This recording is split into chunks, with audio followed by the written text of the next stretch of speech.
A'udhu billahi minash shaitanir rajim. Bismillahir rahmanir rahim.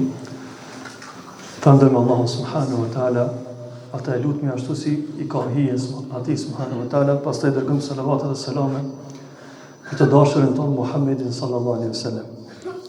Vëllezër të dashur, e keni vërejtën edhe punën e dunjas kur vjen fukaraja edhe ta kanë dertin dhe thotë që s'kum hongër gjithë ditën buk. Edhe ti të regohesh më i mërshishëm ndaj tij. Pse se që ka unët.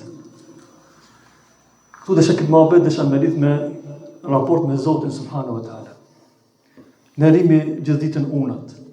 Edhe këtë e bëjmë për hir të Allahut. Qase Zoti na ka thonë me ne të unët. Me don hajën, pijen dhe gjërat që e prishin xhelimin.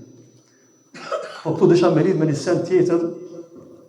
Njeriu kur është unët, edhe kur lip pi pasanikut me ndihmua, edhe ja shpreh atë nevojën dhe atë unësinë që e ki, pasaniki të tregohet ma bujar, tjetë ma tepër.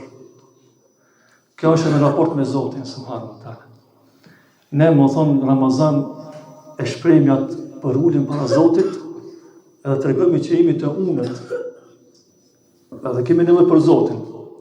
Për të arsye tani kur e lutmi Zotin gjatë Ramazanit, gjatë agjerimit, duat e tona e më të pranueshme.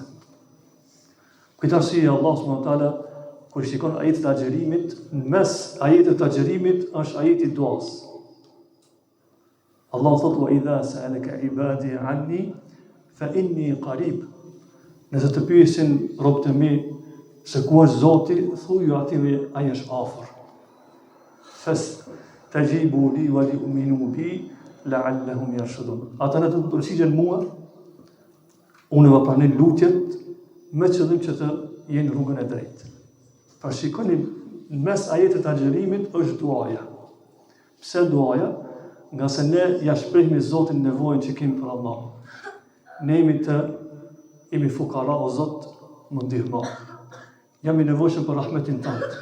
Jam i nevojshëm të më falësh gjunahet.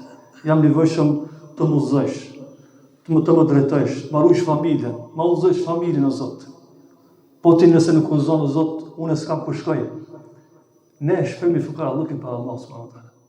Këtë arsye është me një hadith, ka thonë pejgamberi selam, 3 personave nuk u kthehet lutja. Ati që është bërë pa drejtësi,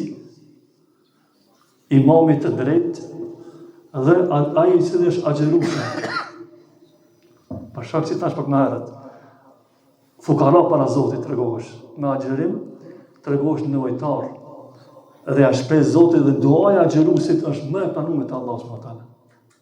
Këtë si është përmendur një hadith tjetër, pejgamberi ka thënë: "Inna lis-sa'imi 'inda fitrihi da'watun la turad." Manaja e këtij hadithit ka thënë selam, agjeruesi e ka një lutje, një dua në prag të iftarit që si kthehet prapë. E sidomos në prag të iftarit unësia shtot më shumë. E sheh ushqimin, e sheh hajën, tu ka tha goja, edhe duaja për këtë arsye është më e pranueshme.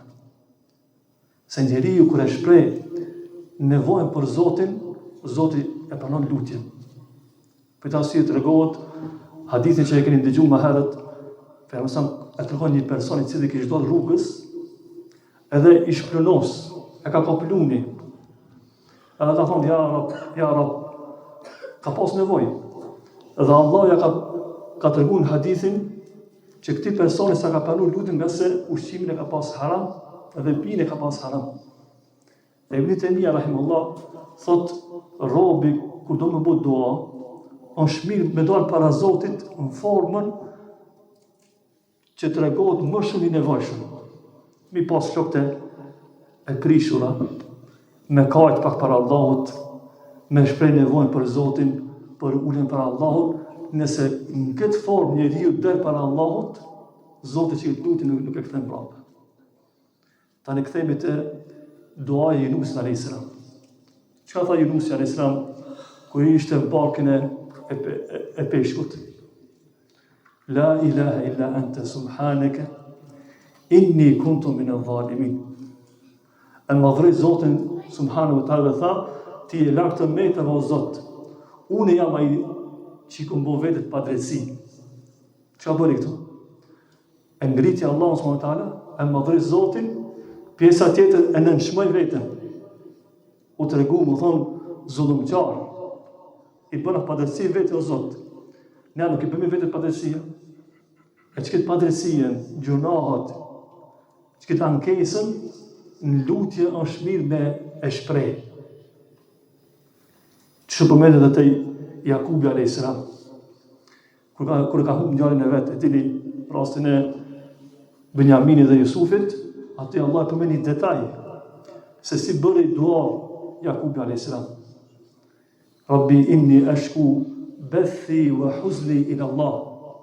O Zot, unë po ta ankoj, po e paraqes mërzin teme o vetëm tyje. Shiko, e ka shprej nevojën për Zotin. Këtu është poenta.